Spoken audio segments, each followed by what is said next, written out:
Welcome to another mini blog. সেদিন ছিল শনিবার আর হঠাৎ করেই প্ল্যান হলো যে আমরা চারজন একটু বেরোবো।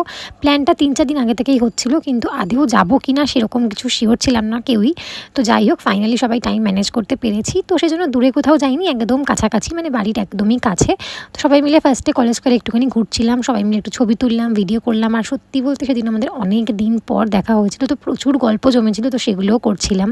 এরপর ওখান থেকে বেরিয়ে আমরা গেছিলাম একটু স্টুয়েলার্সে জুতো কিনতে। যদিও শুধু মনীষারই একটা জুতো কেনার ছিল, কিন্তু তবুও আমরাও একটু দেখছিলাম যদি কিছু পছন্দ হয়। তো অনেক খোঁজার পরে আমার এই ফ্ল্যাটসটা বেশ পছন্দ হলো। আসলে হিল আমি এখন খুব একটা বেশি পরি না, তাই একটু ফ্ল্যাটসই খুঁজছিলাম। আর অলির এটা পছন্দ হলো, তো ও এটা নিয়েছে আর আমি এটা নিয়েছি।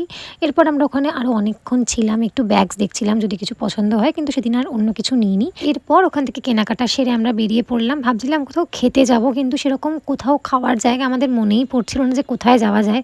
তো যাই হোক, অনেক খোঁজার পর ভাবার পর আমরা কিছু পেলাম না, তো ফাইনালি চলে এলাম এই রেস্টুরেন্টটায়। এটা একদমই আমাদের পাড়ার দোকান বলতে গেলে। আমি তো এখানে রোজ আসি, আর এখানকার চাইনিজ খাবার আমার ভীষণ ভালো লাগে। মানে আমি একদমই চাইনিজ লাভার নই, কিন্তু তবু এখানকার মোমো, নুডলস সবটা আমার ভীষণ ভালো লাগে। আর এখান থেকে আমরা বহুবার খেয়েছি, মানে আমি তো রোজই খাই।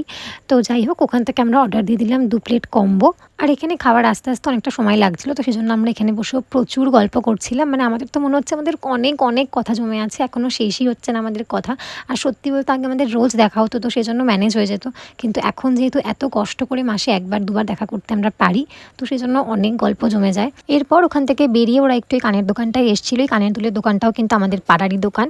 তো যাই হোক, ওরা এখান থেকে বেশ কিছু কেনাকাটা করলো। আর তারপর আমরা আবার গল্প করছিলাম, আর গল্প করতে করতে আমাদের খেয়ালই নেই প্রায় রাত 9:30 বেজে গেছে।